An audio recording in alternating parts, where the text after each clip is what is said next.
Bonjour à toutes et à tous. Merci de nous retrouver ce matin pour ce dernier webinaire du cycle consacré à la génération Z, aux jeunes générations dans les industries agroalimentaires. Et je suis Jean-Bernard Guyot, chef de projet à la BEA. Je suis accompagné de Marlène Leguet, que je laisserai se présenter tout à l'heure dans quelques instants. Juste pour recontextualiser un petit peu sur ce rendez-vous, là, vous êtes plus de 150 présents. On vous remercie pour votre présence en digital. Ça montre l'intérêt de ce sujet pour nos fonctions RH dans les industries agroalimentaires. Ce webinaire il vous est proposé dans le cadre de Working Agro. Working Agro, je le rappelle, c'est un dispositif qui est organisé à la base sur le CFIA avec la BEA, donc l'Association bretonne des entreprises agroalimentaires, dont moi je fais partie, mais aussi avec le CFIA, avec l'IFRIA Ouest, dont Marie-Hélène Kemener est ici présente, et elle interviendra tout à l'heure, et puis aussi avec Job Alim, un job board spécialisé dans les entreprises agroalimentaires. Comme je le disais à la base, le CFIA était le lieu de prédilection pour Working Agro, mais on s'est rendu compte qu'il y avait beaucoup de sujets à enjeu qui nécessitaient d'être traités tout au long de l'année. Et donc, on a des rendez-vous maintenant qui seront digitalisés tout au long de l'année. Et vous avez pu assister justement à ces deux premiers rendez-vous, peut-être en janvier et en mars dernier. Si ce n'est pas le cas, ils sont toujours disponibles en replay sur MyCFIA. Et l'objectif de ce cycle, c'était vraiment d'aborder le sujet des jeunes générations en industrie agroalimentaire, du recrutement jusqu'à l'intégration et puis jusqu'au management, ce qu'on va aborder aujourd'hui. On le sait, le sujet du recrutement, il est primordial, et puis globalement, le sujet du capital humain dans nos industries agroalimentaires, il est vraiment majeur en ce moment. On rencontre des difficultés, des tensions au recrutement très importantes, je pense à des niveaux jamais atteints. Et donc, on est confronté à beaucoup d'enjeux et aussi beaucoup de difficultés de compréhension par rapport aux jeunes générations, à leurs attentes, à leur comportement. Euh, et tout ça, ça s'est remonté dans les échanges qu'on a de façon très concrète et régulière avec des RH. Et donc, on a collectivement, via Working Agro, monté ce cycle pour justement répondre à ces enjeux et commencer à aborder le sujet. Ça nécessiterait bien sûr d'approfondir, mais ça vous donne déjà des pistes de réflexion. Euh, il y a un renouvellement des générations qui va arriver dans 5 à 10 ans, une très grande partie de nos effectifs qui prendront leur départ à la retraite. Et donc, on est dans l'obligation de considérer ces nouvelles attentes, ces nouveaux comportements pour adapter nos méthodes managériales, nos pratiques RH, pour relever le défi en fait, de ce renouvellement et puis la pérennité de nos actions et de nos activités industrielles à travers la vivacité et le dynamisme de nos équipes. Voilà pour ce petit mot d'introduction. Avant de lancer une petite vidéo qui va pouvoir poser un peu le cadre, je vais laisser peut-être Marlène se présenter et puis nous expliquer aussi le matériau sur lequel tu bases ces échanges, qui justement sera illustré par la vidéo. Bonjour à tous, donc, je suis Marlène Leguet, je suis la fondatrice de Vague de Sens. C'est une entreprise d'études et de conseils spécialisée sur les 15-25 ans. Donc, concrètement, j'accompagne les entreprises à mieux comprendre les jeunes générations et à résoudre les problématiques qu'elles peuvent avoir avec elles. Donc ça, c'est pour le contexte, ce que je fais au cœur de mon activité. Et notre parti pris, c'est vraiment d'avoir une proximité en permanence avec le terrain, donc avec ces jeunes. En permanence, on va rencontrer des jeunes, on fait des interviews, on les rencontre vraiment en entretien individuel, on prend le temps d'aller creuser différents sujets en profondeur. Donc, vous évoquiez tout à l'heure justement le recrutement, l'intégration, c'est des sujets que l'on a creusés, le management aussi, évidemment. Et d'ailleurs, depuis début janvier, on fait des entretiens centrés sur des alternants en agroalimentaire pour réussir à comprendre s'il y a des spécificités aussi à ces alternants, ces apprentis qui proviennent de ce secteur. Donc aujourd'hui, c'est ce que nous allons restituer. Et nous avons effectivement fait une petite vidéo pour vous donner un aperçu. Alors, c'est un florilège de réponses.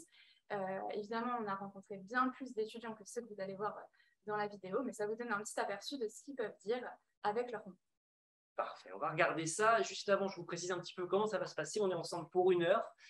On va avoir cette vidéo qui dure quelques minutes, un temps d'échange entre Marlène et moi sur justement la restitution de cette vidéo et puis ce qui en ressort et des éléments très concrets. Et puis dans un second temps, on aura le témoignage de Martin et Violette. Je les regarde parce qu'ils sont ici dans la salle. Vous ne les voyez pas encore, mais qui sont donc des jeunes en industrie agroalimentaire qui vont pouvoir partager leurs ressentis et puis illustrer très concrètement leur vécu, répondre aussi à vos questions. Vous pouvez adresser vos questions via le chat. Elles seront dans la mesure du possible adressées aux participants tout à l'heure. Et puis voilà, on part sur 1 heure ensemble et je vous invite à regarder cette première vidéo. Cette vidéo.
Alors, retour ici sur le site d'AgroCampus Ouest qui nous accueille pour ce webinaire ce matin. Pardon, je ne sais pas jusqu'à quel niveau vous avez pu voir la vidéo et à quel niveau sonore. C'était toujours les petits soucis techniques. Dans tous les cas, on vous l'enverra après ce webinaire parce que elle permet quand même d'avoir une illustration un peu des retours d'expérience. Ce qu'on voulait à travers cette vidéo, ben voilà, c'était illustrer déjà, avoir des propos concrets, mais on va pouvoir revenir dessus et puis on aura de toute façon tout à l'heure la parole de Martin et Violette qui viendra illustrer tout ça. Voilà. Bon, merci pour votre compréhension sur ce petit point technique.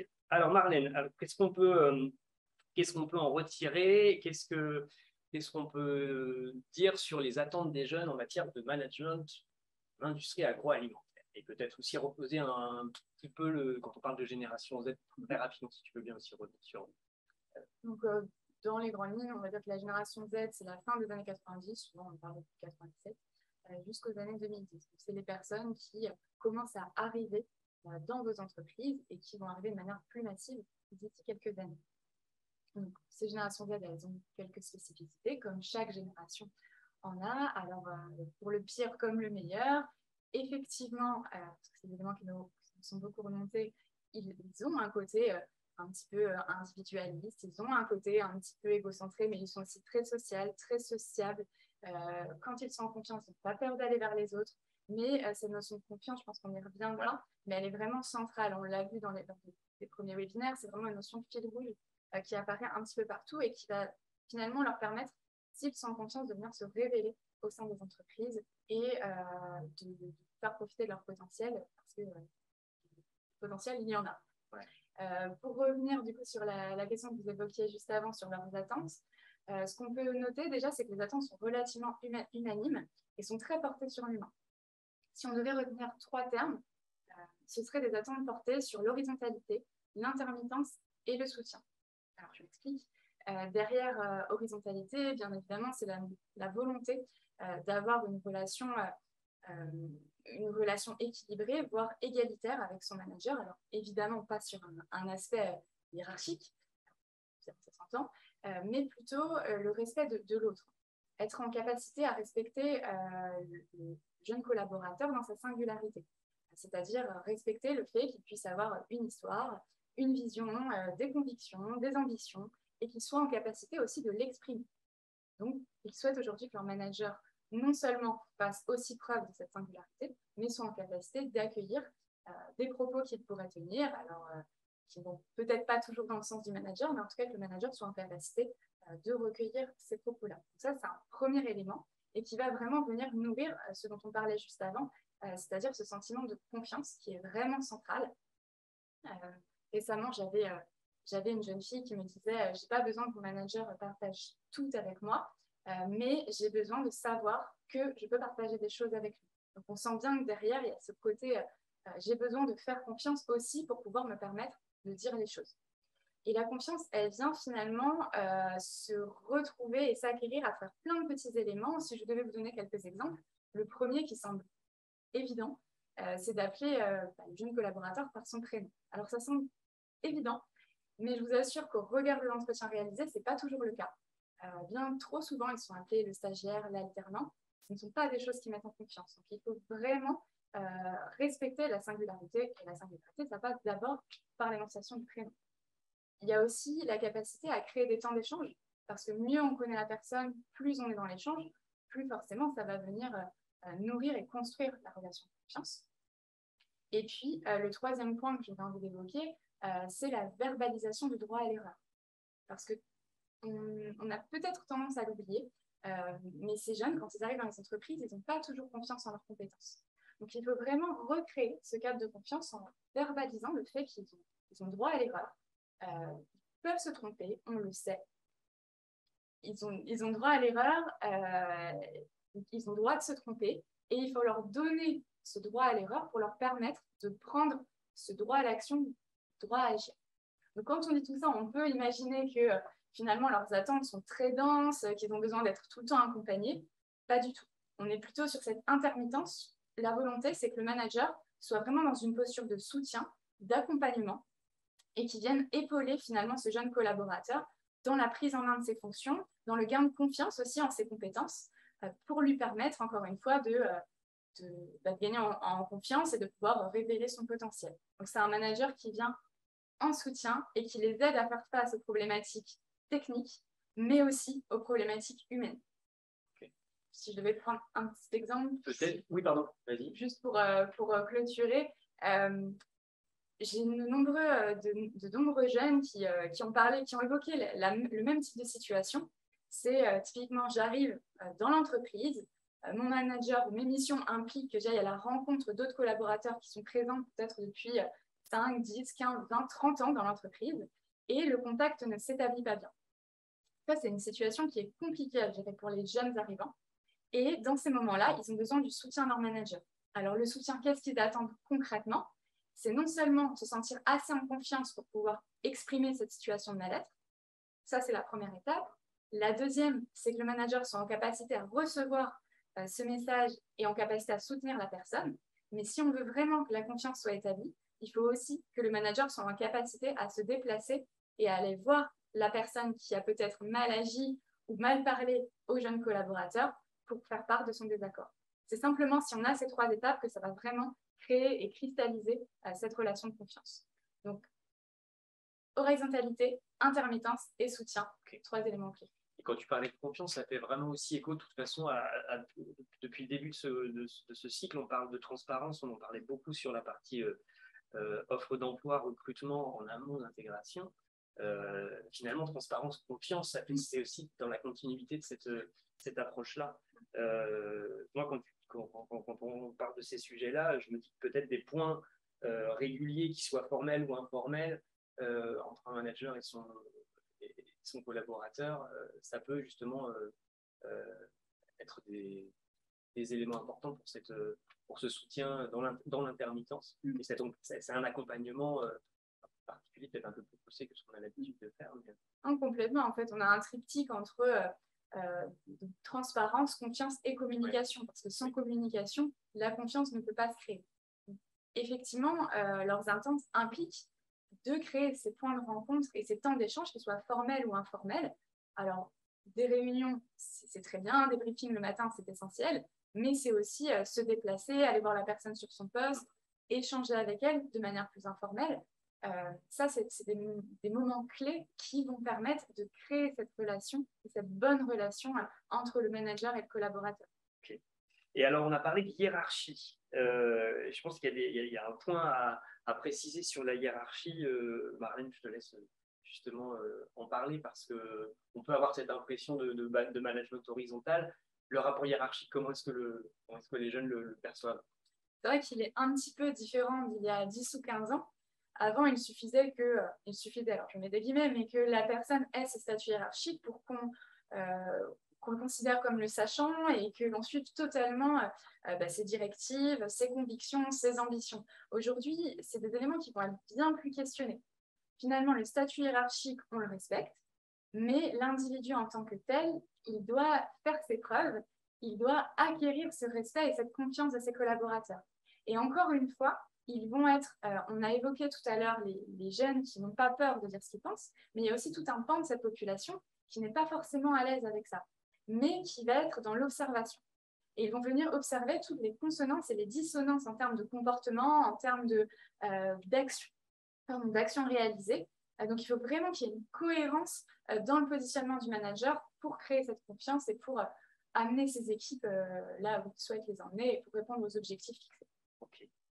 Comment est-ce qu'on peut répondre à ces attentes du coup? Quels sont les éléments tangibles ou même conceptuels, mais qu'on pourrait appliquer aux organisations pour les prendre en considération? On a évoqué tout à l'heure les temps d'échange formels et informels. Donc ça, c'est essentiel. S'il y avait 2 clés essentielles, ce serait vraiment l'organisation du temps et la communication. Donc, voilà, prendre le temps de créer ces échanges et d'inciter vraiment au partage et à la communication. Alors, peut-être de manière formelle, dans un dialogue comme ça, assez simple, assez simplifié. Et puis, parfois, lors de temps formels, peut-être essayer de trouver des outils pour être sûr que chacun puisse aussi verbaliser ses difficultés pour que le manager puisse avoir une vision globale. Alors, ça passe peut-être par des baromètres, par des chiffres, par des codes couleurs. Il y a plein de moyens qui existent, mais pour vraiment réussir à comprendre comment les jeunes générations ressentent leur expérience dans l'entreprise et quelles sont les difficultés qu'ils rencontrent. On a aussi les feedbacks qui sont vraiment, aujourd'hui, c'est un élément fondamental parce qu'ils ont fonction de repère. Il ne faut pas oublier que les jeunes, quand ils arrivent en entreprise, connaissent pas forcément les codes de l'entreprise, ils connaissent pas forcément le monde professionnel. Et ces feedbacks vont leur permettre non seulement de prendre connaissance de ce qui est bien et moins bien, parce que évidemment quand on parle de feedback, c'est négatif mais aussi positif. Et puis ça va leur permettre aussi de s'acculturer à l'entreprise, de comprendre que oui, il est bien d'agir comme ça ou que non, il n'est pas bien d'agir comme ça, de réorienter. Tout à fait. Donc ça, les feedbacks, c'est quelque chose de très important. Et d'être vraiment dans une reconnaissance intégrative. Alors d'abord par le prénom, mais vraiment considérer la personne. Et si cette personne veut prendre part à l'entreprise, pourquoi pas l'intégrer dans des réflexions ou dans des actions plus transversales, vraiment essayer de capter le dynamisme des jeunes collaborateurs, lorsqu'évidemment la confiance est établie, pour venir les intégrer sur des projets plus transversaux, les amener aussi à verbaliser ce qu'ils pensent, que les managers ne soient pas forcément des relais, qu'ils aillent parfois amener les collaborateurs avec eux, à leur côté, pour qu'ils puissent directement s'exprimer et prendre tout ça en considération. Par exemple, les rapports d'étonnement, c'est un super outil. Ouais. Mais derrière, il faut le considérer vraiment. Et idéalement, certains l'ont évoqué lors des entretiens, ils se sont retrouvés dans des entreprises où on leur a même dit, très bien, tu as identifié des difficultés, est-ce que ça te dit de les résoudre, de résoudre ces problématiques-là, de travailler sur ces difficultés. Et là, on va vraiment au bout de cette reconnaissance et au bout de la démarche. Donc ça, c'est des éléments qui peuvent vraiment être intéressants parce que ça permet de gagner en confiance et puis de rappeler aussi la valeur ajoutée à la fois du collaborateur et de la mission du collaborateur dans toute la chaîne de valeur. Okay.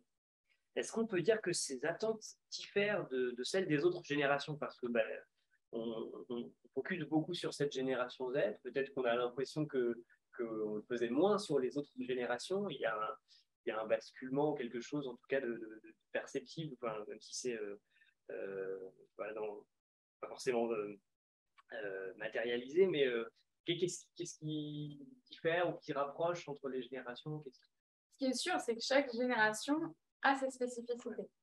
Ça, c'est une certitude. Et il y a 20 ans, les jeunes avaient certaines spécificités. Dans 20 ans, ils en auront d'autres. Et puis aujourd'hui, voilà, ils ont leurs propres spécificités. Alors certes, ils vont s'adapter, pour une part, aux entreprises.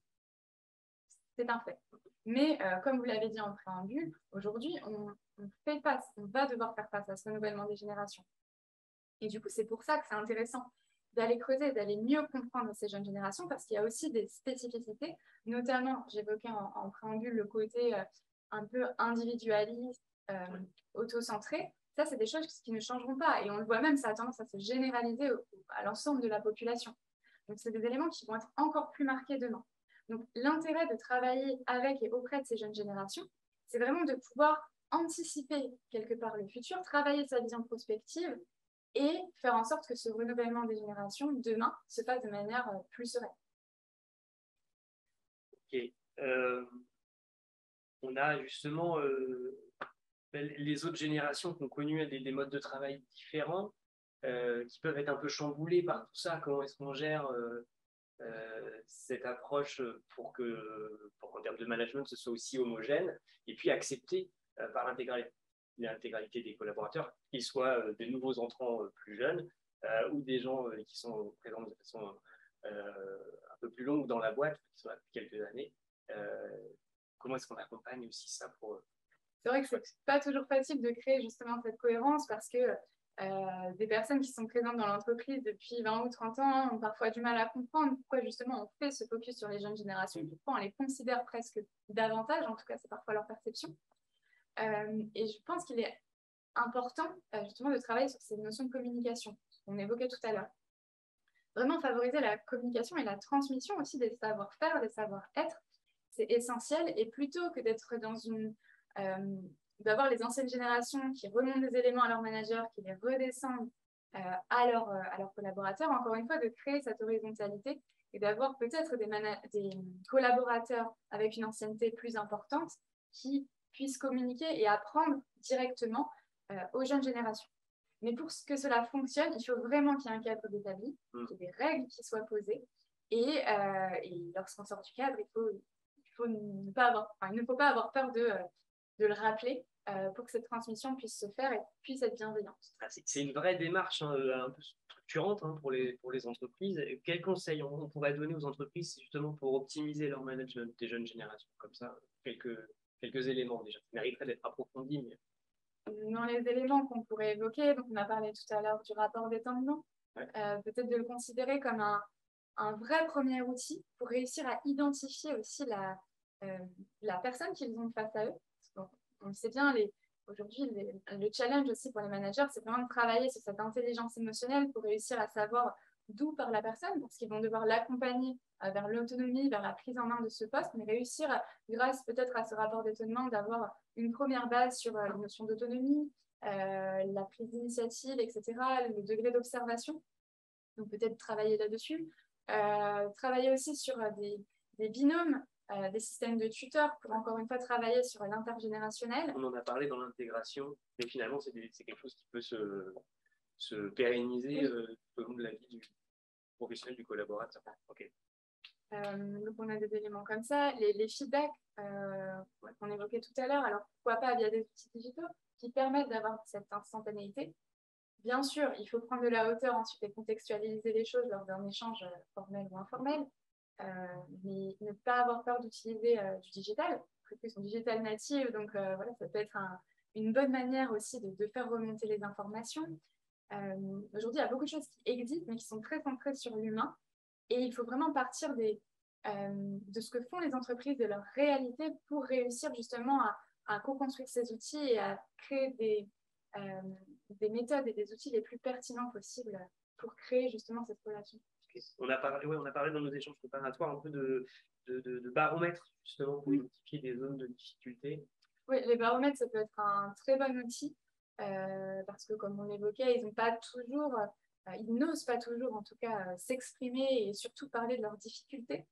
Et si le manager n'a pas conscience, eh bien, ça peut créer un cercle vicieux. Donc les baromètres, les codes couleurs, ce genre d'outils peuvent permettre de réussir à identifier des zones de tension, des signaux faibles qui vont nécessiter peut-être une zone qui peut nécessiter un accompagnement supplémentaire. Une question du chat. Oui. Okay. C'est avez-vous identifié dans cette génération un effet de vouloir tout de suite, sans effort, couplé à un effet zapping très vite face à des frustrations? Ouais, alors, il y a beaucoup de choses. Ce sont des choses qui sont sorties dans les échanges qu'on a, nous, notamment dans notre commission RH, cette impression de besoin d'instantanéité, d'arriver tout de suite sur un poste qui n'est pas un poste junior, mais des prétentions sur un poste senior. Et puis cette notion de zapping, effectivement, cette approche en mode projet, on en a déjà un peu parlé. Oui, on en a déjà parlé. Et c'est vrai que ce côté être dans l'instant, vouloir tout de suite, oui, c'est vrai, face à une problématique. Donc c'est pour ça, encore une fois, que le fait d'avoir d'autres référents peut leur permettre de se dire « Ah bah mon manager n'est pas disponible, mais je sais que j'ai un autre référent, donc je peux aller trouver tout de suite l'information pour ne pas nourrir ses frustrations. » Tout ce qui a été dit, c'est vrai que c'est des éléments qui remontent ce côté zapper aussi, mais il y a peut-être d'autres moyens de faire. On sait que certains doivent faire face à des tâches répétitives. Peut-être qu'il y a possibilité, je sais que c'est le cas dans certaines entreprises, au lieu d'être monotâche, peut-être d'en avoir une ou deux et leur permettre de switcher, en tout cas de les questionner sur le sujet. C'est déjà un bon premier pas. De leur demander, voilà, on sait que c'est difficile pour toi, on sait que c'est compliqué, qu'est-ce que tu en penses? Est-ce que tu te sens bien sur ton poste? Qu'est-ce qu'on peut faire? Qu'est-ce que tu proposes de faire pour que ce soit mieux pour toi? Ouvrir la porte, encore une fois, à l'échange pour pas que ça nourrisse cette frustration et ce sentiment négatif.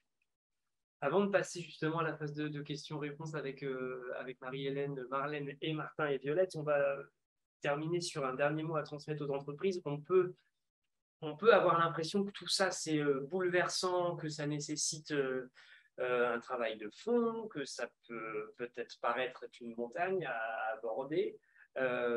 Néanmoins, nous, notre constat aussi, c'est de se dire que de toute façon, ce renouvellement des générations qui arrivent dans les années qui viennent, on le disait en introduction, ne permet pas de passer outre. il faut aborder le sujet. On peut pas mettre des œillères et avancer sans le considérer parce qu'on se retrouverait face à un mur de toute façon. Mais il y a aussi, ça peut paraître compliqué, et néanmoins, il y a plein de choses positives, il y a plein de choses hyper dynamiques, il y a une approche énergique qui est intéressante aussi à considérer, c'est un beau challenge, et on peut le voir comme ça, je pense, on peut aussi le voir comme une façon d'embarquer ses équipes dans une approche différente et nouvelle aussi de ces approches, de son management et de ses pratiques RH, sans pour autant faire table rase du passé et faire abstention de l'histoire, de l'ADN de l'entreprise et de ses pratiques quotidiennes. Mais toi, qu'est-ce que tu pourrais nous dire sur des... Oui, je partage totalement le fait que ça peut sembler complexe, ça peut sembler dense, ce qu'on dit, pas facile aussi à imaginer au sein de cette entreprise.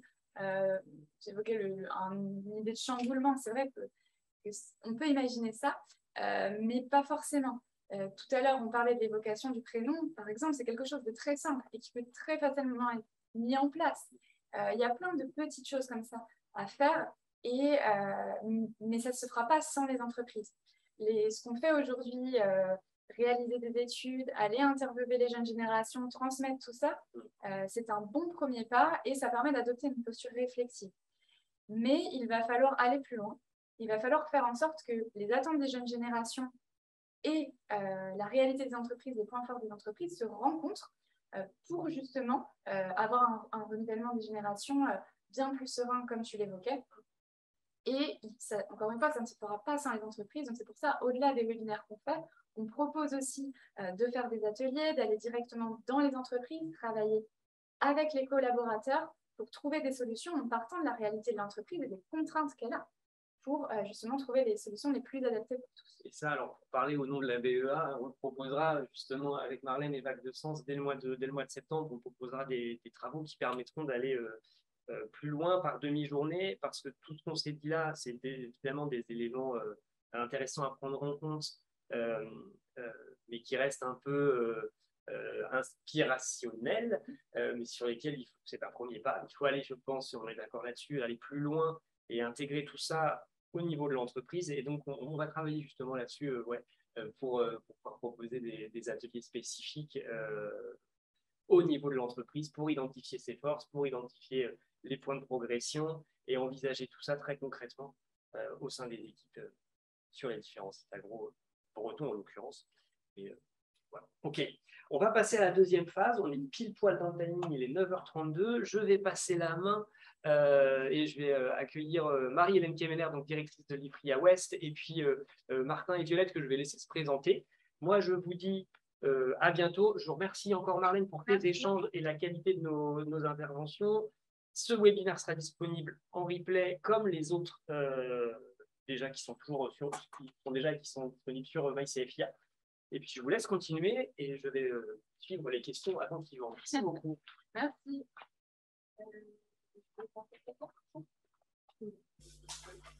Comme vous voulez, il faut se mettre à l'aise. Voilà. Ok, bien, bah merci Jean-Bernard. Donc, du coup, je me présente peut-être pour commencer. Donc, Marie-Hélène Kemener, je suis la directrice de l'IFRIA West. Donc, l'IFRIA West, qui est donc une association des branches agroalimentaires, avec pour mission le développement des compétences, notamment par la voie de l'apprentissage, mais également de la formation continue, puisqu'on propose aux entreprises aussi toute une palette de dispositifs de formation. Voilà. Donc, je reprends là pour les questions-réponses. On a parlé donc, de cette génération Z, mais je crois qu'on en a ici deux représentants. Donc, c'était important, je pense, qu'ils puissent aussi venir répondre aux questions que vous nous posez. Je vais laisser vous présenter. On va commencer par Violette. Donc, bonjour, Violette. Donc, je suis en études d'ingénieur agroalimentaire en dernière année. Donc, je suis étudiante à AgroCampus Ouest, là où on est aujourd'hui. Et je suis apprentie dans une entreprise qui travaille dans le domaine de la viande. Et je suis dans le service performance industrielle, donc tout ce qui est amélioration continue. Et vous avez quel âge? Je vais avoir Ça 23 ans. caractérise la C'est vrai. 23 ans. 23 ans, non. Donc le haut de la fourchette de la génération Z. C'est ça, Marlène. Martin? Alors, bonjour. Donc, moi, c'est Martin Bellinga. J'ai une formation agroalimentaire, c'est-à-dire j'ai un cursus DUT, licence, et puis j'ai fait école d'ingénieur. Et là, je suis revenu en licence pour faire qualité. Ça, c'était pour pouvoir étoffer un peu les compétences. Donc, voilà, là, je fais une licence en QHSE. Et je suis en alternance au Conseil régional de Bretagne, particulièrement au service d'accompagnement et d'établissement au pôle restauration. Donc, j'interviens en restauration collective. Donc, voilà. Et je suis content d'être là pour échanger avec vous. Merci. Donc, toujours Marlène qui pourra aussi compléter les réponses. Alors, du coup, je me tourne vers Jean-Bernard et Tiffany qui auscultent les questions. Est-ce que vous en avez déjà ou est-ce que je lance les débats peut-être avec une première? Moi, je rebondirais bien sur ce qui a été dit tout à l'heure, le côté zapper dans l'instantanéité, etc. Il faut savoir qu'ils en ont, quand je dis ils, voilà, les plus jeunes n'en ont pas toujours conscience. Ça, c'est des phrases que l'on va entendre chez des personnes qui ne sont pas de la génération Z, mais la génération Z, on n'a pas toujours conscience. Actuellement, on fait des entretiens, alors pas forcément avec des étudiants en agroalimentaire, mais on leur pose la question. On leur fait lire des phrases et on leur demande de réagir à chaud. Et souvent, ils ne comprennent pas pourquoi est-ce qu'on pense ça d'eux. Pour eux, ça ne reflète pas leur génération. Donc déjà, ces éléments sont à considérer, et je pense que c'est une réalité, mais il faut bien avoir conscience qu'ils eux, n'en ont pas toujours conscience. On peut peut-être leur poser la question directement. Violette, peut-être si vous voulez vous exprimer sur le sujet, est-ce que vous avez cette impression d'avoir toujours envie de passer d'un sujet à un autre? Alors, j'avoue que quand j'ai entendu la question, ça m'a un peu étonnée au début, puis après, j'ai un peu plus compris. Mais c'est vrai, enfin, si je le comprends bien, du coup, c'est vrai que, en tout cas, en sortie de l'école, on a envie tout de suite d'avoir des postes à haute responsabilité. Je sais pas si c'est comme ça que c'était un peu défini ce qu'il voulait dire. Et qu'on on a cette envie peut-être d'aller rapidement dans les choses, de ne pas traîner. Je ne sais pas vraiment si c'est dans ce sens-là qu'il voulait dire. Alors, je pense que là, c'était le côté pressé, mais le côté zapping, c'est le fait d'avoir souvent envie de passer d'un sujet rapidement à un autre et de fonctionner plutôt par mission, d'ailleurs, par projet, hein, et d'avoir une succession de projets plutôt qu'un sujet de répétition, avec des rapidement. Oui, après, je pense que ça dépend quand même pas mal des profils. Je ne sais pas si je ressens ça comme quelque chose de ma génération. C'est vrai que, bah, comme vous l'avez dit, ça me peut étonner. Enfin, moi, ça m'étonne.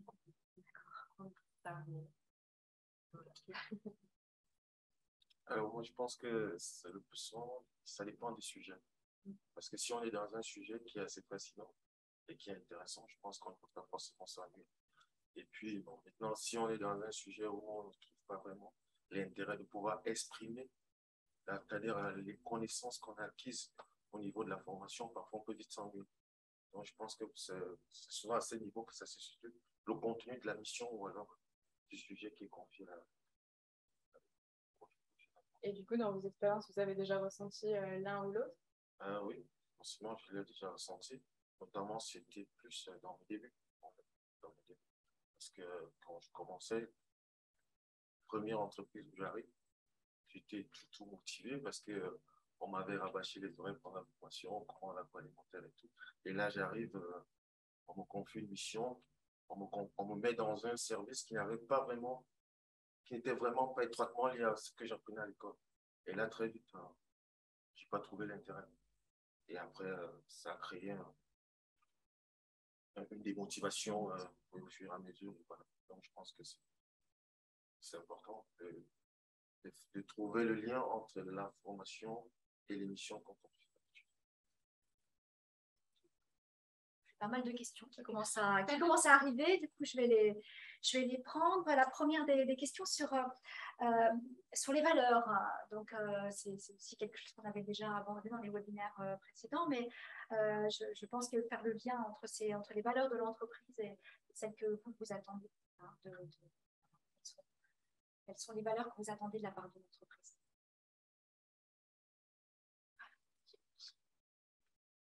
Ouais, faut pas hésiter à parler fort, je pense, c'est ça. D'accord. Bon, normalement, les valeurs de l'entreprise, je pense que ça dépend du niveau qu'on arrive avec en entreprise. Par exemple, un étudiant qui entre en première année à l'université, qui fait son premier contact avec l'entreprise, ne peut pas avoir forcément les mêmes attentes en termes de valeurs par rapport à peut-être quelqu'un qui est en fin de formation, qui est en année terminale. Je pense que le niveau attente au niveau des valeurs sera différent. Celui qui entre en première année, qui vient de commencer qui est dans son premier contact avec l'entreprise, je pense que lui, il aura peut-être besoin d'être bien accueilli, qu'on l'accueille bien, qu'on l'explique comment ça se passe. Il sera vraiment à fond dans l'émission. Alors que quelqu'un qui est peut-être en fin de formation, lui, ses valeurs seront peut-être plus axées au niveau de la compétence, c'est-à-dire des sujets vraiment qui portent, où il peut vraiment apporter son côté technique sur le sujet. Donc, je pense qu'au niveau des valeurs, ça peut varier en fonction du Et là, vous êtes bien accueilli. Je crois que vous avez eu une expérience où vous avez eu le sentiment justement d'être bien accueilli. Est-ce que vous pouvez décrire sans forcément citer le nom de l'entreprise? Oui, justement, l'expérience que moi j'avais, parce que moi je dis souvent, ça c'est mon point de vue à moi je dis souvent, il est très important de mettre plus un accompagnement pour l'étudiant qui entre en première année. Parce que là, c'est son premier contact avec l'entreprise et c'est à ce moment-là qu'il va pouvoir faire un choix de dire, je vais continuer dans ce domaine ou pas. Et si au moment où il entre et que le contact ne se passe pas bien dès la base, je pense que ça peut être une carrière, peut-être ça peut être une brillante carrière qui vient d'être perdue à ce moment-là. Alors que si au départ, on le met en confiance et ça peut permettre à l'étudiant de prendre le métier et de se lancer, je le dis parce que c'est par expérience. Moi, quand j'ai commencé en première année, je suis entré à l'IUT. La première entreprise que j'ai eu un maître d'apprentissage qui malheureusement était en déplacement tout le temps, n'était jamais là. Et moi, je suis en première année, j'arrive. C'était mon premier contact avec l'entreprise. Je ne sais pas quoi faire. Je tourne dans le bureau, je tourne les pouces. À peine on m'envoie faire des photocopies. Et là, je me suis dit, bah, ça ne sert à rien. Là, ça ne servait à rien. Et heureusement, comme j'étais en cycle DUT, il a fallu que la deuxième année, ou l'année où j'ai fait mon deuxième tas, mais par contre, là, c'était totalement différent. Et c'est à ce moment-là que j'ai eu un maître d'apprentissage qui m'a bien encadré, qui m'a donné des missions, qui m'a mis en confiance. C'est ça qui m'a fait continuer. Parce que là, je me disais, après cette année, je prenais autre chose. Je devais prendre une autre option. Donc, je pense que il vaut mieux mettre un accent au niveau, à la base que de mettre plus l'accent vers la fin. Okay. Et du coup, parce que là, effectivement, j'ai une question autour de la confiance pour vous, peut-être à Violette cette fois-ci. Comment au quotidien ça se traduit, ce sentiment de confiance ou le fait que vous vous sentiez en confiance, c'est quoi au quotidien? C'est des petites choses, ou c'est quelque chose de plus vaste? C'est quoi au quotidien? De la part de votre manager? Oui, oui. Bah, pour moi, je pense qu'il y a une partie qui n'était pas forcément faite avant. Enfin, je pense c'est le partage, on va dire, enfin, légèrement forcément, mais de la vie personnelle aussi, de choses qui peuvent se passer en dehors de l'entreprise, dans la vie du manager, sur ce qu'il a pu faire, par exemple, le week-end, poser ce genre de questions. Comment s'est passé ton week-end, quand on revient le lundi, des choses comme ça. Je pense que ça peut justement mettre en confiance, enfin mettre à l'aise en fait, de pouvoir parler de sujets hors boulot, on va dire. Donc voilà, pour moi ça c'est vraiment important. Enfin, parce que ça permet vraiment de se détendre, d'avoir ce genre de conversation et puis de pouvoir après passer à des sujets professionnels, enfin des sujets sur nos missions, sur comment ça avance de manière vraiment plus détendue et plus confiante. Voilà.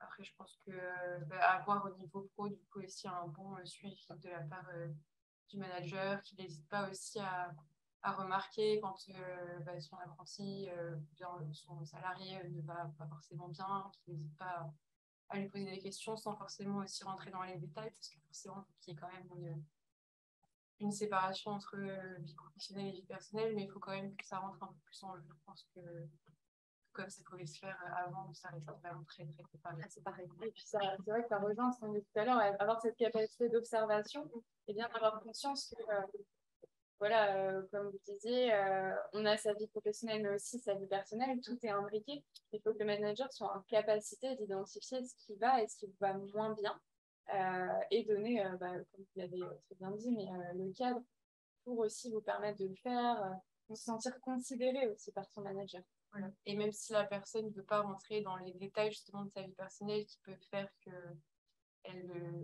ça impacte un petit peu son travail, justement que le manager essaie de trouver des solutions. Alors je ne sais pas forcément comment, mais pour que ça permette à la personne de se sentir mieux et d'avoir eu l'impression d'avoir pu un peu partager sans rentrer dans les détails ce qui n'allait pas et pouvoir se concentrer plus sur son travail. Et voilà, je pense que tout ça, ça permet d'être en confiance avec son manager. Ok. Merci. Moi, j'avais une autre question sur les canaux, les sites internet que vous utilisez aujourd'hui. Je pense que cette question, elle par rapport au management, il y avait une précision ou pas, parce que du coup, je la comprends moins bien, mais il y en a beaucoup, du coup, parce que j'imagine qu'il y en a beaucoup pour resserrer un peu peut-être la question. Oui, mais bon, c'est peut-être que à ce moment-là, ok. Je vais peut-être en prendre une autre, et je crois qu'elle est peut-être en rapport avec ce qu'on a commencé à discuter au début sur le zapping. Là, vous êtes tous les deux en fin d'études. Donc, comment vous vous projetez, vous, aujourd'hui, dans une entreprise, dans votre travail? Combien de temps vous pensez que vous allez rester dans votre premier emploi? Bon, moi, personnellement, je pense que pour un premier emploi, je pense que minimum, il faut un minimum de 2 ans. D'accord. Pour pouvoir bien s'ancrer dans le métier, parce que on vient d'obtenir le diplôme, on a toutes les connaissances niveau académique, elles sont encore fraîches, mais je pense qu'il y a toujours un léger fossé entre ce qu'on a appris, l'académique et le milieu professionnel, parce que chaque entreprise a ses réalités. Et je pense que d'entrée de jeu, on ne peut pas avoir toute la compétence nécessaire dès le premier contact. Je pense qu'on a besoin d'un minimum de 2 ans pour vraiment maîtriser la mission. Peut-être après, on peut avoir suffisamment de base pour pouvoir se projeter. Violette, c'est aussi votre sentiment? Du coup, au bout de 2 ans, tu veux dire que du coup, on pouvait changer d'entreprise ou bien évoluer dans changer de poste? Peut-être au bout de 2 ans, on peut peut-être prétendre à évoluer un poste de responsabilité peut-être plus haut, ou alors Et du coup, c'est vrai que, alors je sais que normalement ça marche comme ça, mais personnellement, c'est un peu ce que je disais tout à l'heure, parce que j'avais compris la question comme ça, mais j'ai envie de commencer directement en tant que chef de projet. Ça dépend après du service dans lequel on est, mais j'ai envie de commencer directement avec des hautes responsabilités, ce qui peut, je sais, forcément bloquer les entreprises qui demandent souvent d'avoir beaucoup d'expérience, quelques années, on va dire, d'expérience avant de pouvoir justement avoir ces responsabilités-là. Et après, mais je pense que je ne suis pas la seule dans ce cas-là à avoir envie justement de commencer directement haut. Mais je pense qu'on a la capacité quand même de se dire que peut-être, oui, justement, sur 2 ans, rester sur un poste un peu moins, avec moins de responsabilités pour justement apprendre, déjà rien qu'apprendre, parce que toutes les entreprises agroalimentaires ne se ressemblent pas, hein, tous les process sont différents, donc vraiment voir le produit, si on change en tout cas de secteur. Et parce qu'il faut en effet un certain délai avant de pouvoir commencer à avoir des responsabilités plus hautes. Mais c'est vrai que je pense qu'on a tous envie, beaucoup aujourd'hui, on a envie de commencer directement. Vous êtes impatient de prendre votre place dans l'entreprise. Voilà, c'est ça, et d'avoir des projets où on a l'impression qu'il y a des impacts importants et justement qui sont en lien aussi avec nos valeurs. Une question sur, je pense cette fois-ci, sur la proximité géographique. Parce que vous l'avez évoqué tout à l'heure, Martin, le fait d'avoir quelqu'un qui n'est pas sur site. la proximité géographique, c'est quelque chose d'important, mais est-ce que c'est peut-être une fois par semaine? Est-ce que c'est voilà, parce qu'on peut imaginer aussi avoir un manager qui ne soit pas forcément sur le site, qui soit positionné sur le siège, qui ne soit pas à proximité directe de vous. Qu'est-ce que vous en diriez là? Bon, au niveau de la proximité géographique, moi je dirais que ça dépend enfin c'est par palier. Par exemple, moi, comme j'ai expliqué tout à l'heure en première année, j'avais le premier contact. Là, quand on est nouveau, on a vraiment besoin de cette proximité-là. Et maintenant, plus tard, lorsqu'on évolue, deuxième année, troisième année, qu'on commence déjà à avoir un certain niveau de compétence, je pense qu'on a d'autres capacités qu'il faut développer, notamment l'autonomie, pour travailler en autonomie. Parce que c'est justement le cas où j'ai travaillé, j'étais en stage dans une entreprise à Pontchâteau. Et là-bas, j'ai fait quasiment un stage de presque 6 mois. Et mon maître de stage n'était presque pas là. Mais j'ai fait un très bon stage. On a eu un très, très bon rapport parce que j'avais déjà les compétences nécessaires qui me permettaient de pouvoir travailler en autonomie. Mais un étudiant qui est en première année, premier contact avec l'entreprise, je ne pense pas qu'il aura la même autonomie que quelqu'un qui est un peu.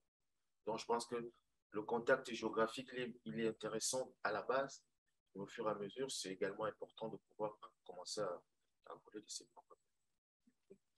C'est vrai que ça fait le lien avec ce qu'on évoquait tout à l'heure, notamment la notion de soutien, le fait de soutenir et d'accompagner dans cette prise d'autonomie. Alors là, vous évoquiez les différentes années, quand c'est en première année, comme vous disiez, besoin de plus d'accompagnement. Mais c'est vrai que pour certains, c'est aussi, même dans les premiers postes, parce qu'on va travailler sur de nouveaux produits ou autres, on va avoir besoin de plus d'accompagnement. Donc c'est vraiment au manager de réussir à identifier quel est le besoin initial et de faire grandir la personne au sein de l'entreprise. Je crois que vous aviez un manager qui était aussi, qui vous avait ouvert la porte, qui vous avait donné son contact téléphonique. Exactement, j'avais eu un manager. Je pense que c'est lui qui m'a fait aimer la voie alimentaire. C'est pour ça que j'ai fait toutes mes formations à la voie alimentaire. Je suis fier d'être dans la voie alimentaire. Et je pense que je vais jamais faire meilleur. Donc, c'est en deuxième année, justement, que je suis arrivé. Et j'avais ce déni de la première année. Et quand je suis arrivé, il m'a vraiment tenu par la main. Il m'a mis en confiance, confié les missions. Et c'est la première fois où, je me souviens, il m'avait fait faire un brainstorm alors que j'étais en deuxième année, où j'avais demandé à rencontrer toute personne de l'entreprise. Et effectivement, il a fait une note à la direction et on a mobilisé tout le personnel. Tout le travail était arrêté pendant 30 minutes. Tous sont venus pour m'écouter parler alors que j'étais qu'en deuxième année. Et ça, c'est des gestes qui m'ont beaucoup marqué. Ça m'a mis en confiance. Et là, je me suis dit, waouh! Et ça m'a permis également de développer cette envie-là. Je me dis, si j'avais la même expérience que j'avais eue à la première année, c'est sûr que après cette année-là, j'allais virer dans notre formation. Vous seriez perdu pour l'agro.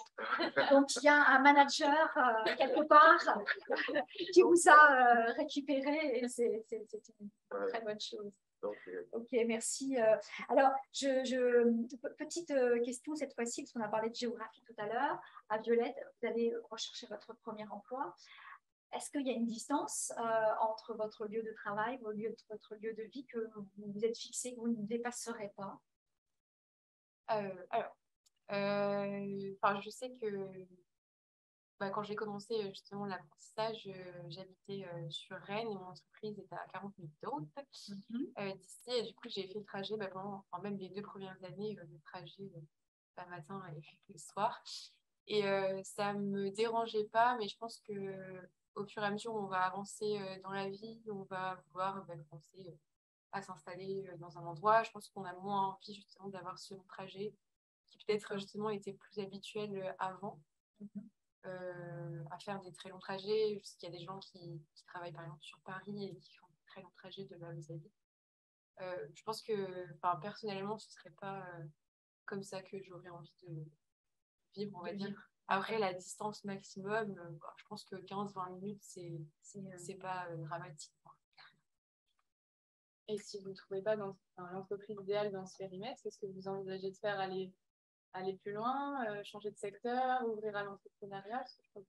Ouais. Alors, moi, je sais que pour chercher, en tout cas, mon premier emploi, je suis mobile sur toute la France. Après, c'est plus se trouver le le logement, on va dire, en fonction de là où est l'entreprise. Je ne sais pas trop si c'était ça la question ou pas.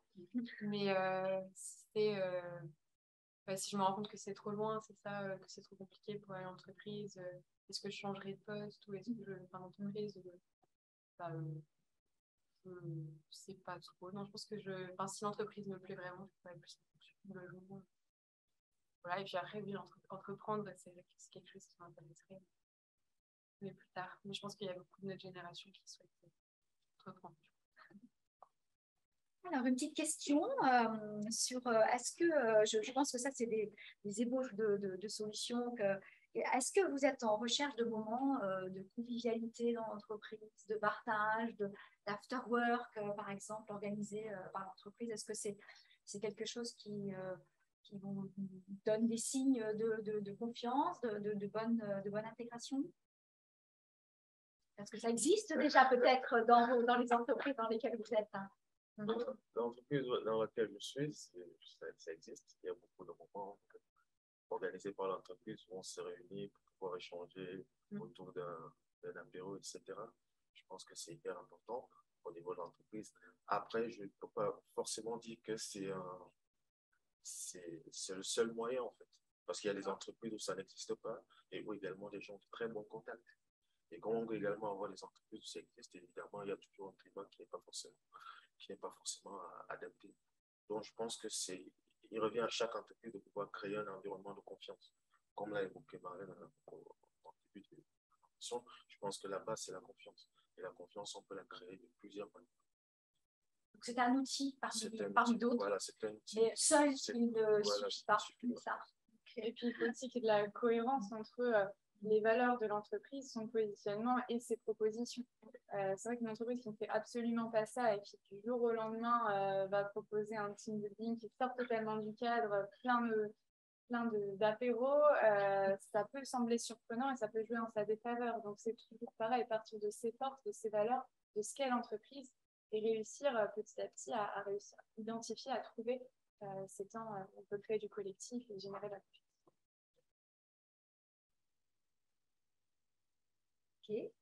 Alors, et du coup, moi, peut-être la dernière des questions, là, vous êtes dans les formations que vous faites, vous êtes plutôt dans les formations supérieures, donc ça veut dire que les managers de demain, c'est vous. Oui, d'accord. Vous acquiescez, donc déjà, je pense qu'on est, voilà. Donc, quel manager vous voulez être? Peut-être chacun à votre tour de répondre.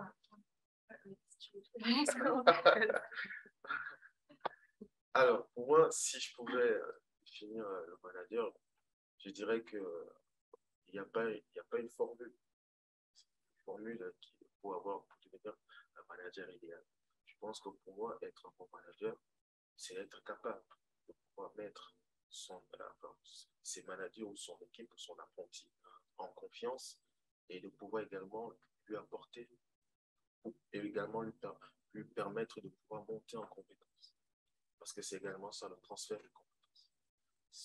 Un manager doit pouvoir transmettre ce qu'il connaît. Donc, c'est aussi un technicien. C'est aussi un technicien. Au sens de quelqu'un qui maîtrise la technique. D'accord. Son métier, et également amener l'apprenti à aimer ce qu'il fait. Parce que s'il n'y a pas cette motivation-là de la part de l'apprenti, d'aimer ce qu'il fait, je pense qu'on peut forcer, ça ne passera pas.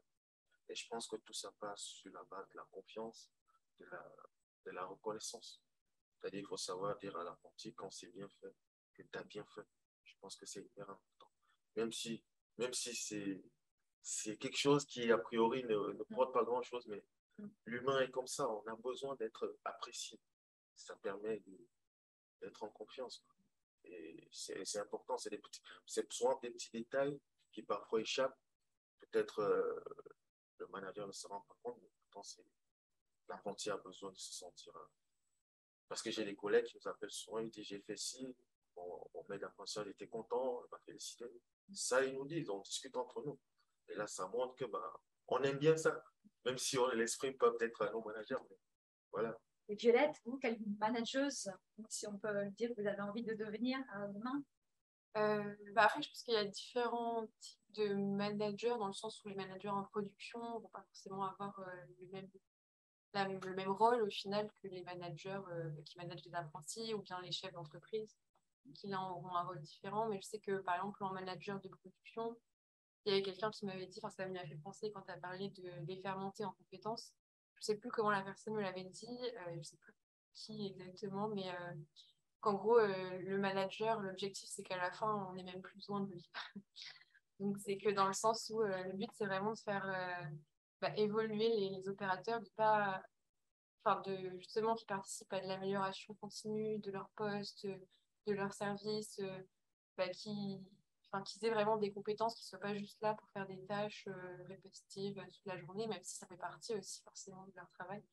Mais l'objectif, c'est qu'ils aient justement cette possibilité de faire des choses un peu variées tous les jours, de participer à construire presque l'entreprise, on va dire, et que du coup, ça leur donne envie de travailler, de bien travailler, de savoir qu'ils ont des choses différentes à faire tous les jours. Voilà, donc je pense que ça, c'est une partie vraiment importante du management. Et après, plus en tant que chef d'entreprise, où là, ce serait justement faire en sorte que, enfin presque l'envie qu'on aurait, je pense, ce serait que tous les employés disent cette entreprise, j'adore travailler là. Et alors pourquoi? Parce que il y a une bonne ambiance, il y a de l'écoute. Quand on a envie d'évoluer, il y a justement de l'écoute aussi, des souhaits d'évolution des employés. Ok. Donc, le bon manager, c'est celui qui fait aimer son entreprise. Voilà, pour moi, je pense que c'est pas mal ça, ouais. Très bien. Écoutez, merci parce que je vois l'heure qui avance. Il y a eu beaucoup de questions auxquelles on n'a pas forcément répondu, mais l'heure, le timing est là. De toute façon, Jean-Bernard, moi, j'ai cru comprendre que vous alliez travailler des choses avec la BEA. Vous serez amené à reproposer des sessions et du coup, voilà, il y aura d'autres temps possibles, en tout cas pour ces échanges. Donc, il me reste à remercier Marlène, à remercier l'Agrocampus de nous avoir reçus dans ses locaux, et puis surtout Martin et puis Violette, d'avoir accepté de répondre à nos questions. Et puis, moi, j'espère qu'un jour, je vous rencontrerai en entreprise, tous les deux, managers dans l'agroalimentaire. Et puis, je vous souhaite le meilleur. Voilà. Merci. Au revoir. Au revoir. Au revoir.